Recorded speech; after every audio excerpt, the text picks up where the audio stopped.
Ang neutrons ay mga neutrally charged particle na may weight na humihigit kumulang 1 atomic mass unit at matatagpuan ito sa nucleus. Kaya ang atom ay binubuo ng protons, neutrons, at electrons. Ay, hindi ko na alam kung kaya ko pang mag-aral. Teka, ano nga bang sabi ni Jesus dun sa sermon sa bundok? Ano nga ba yun?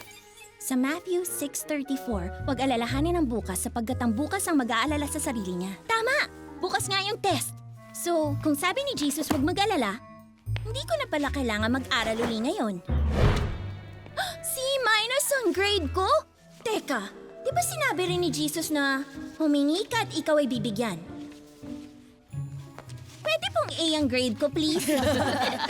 Joy, C ang grade mo sa test mo. Hindi kita pwedeng bigyan ng A. Pero inaral ko yung lesson tungkol sa atoms pero hindi niyo po nilagay yun sa test.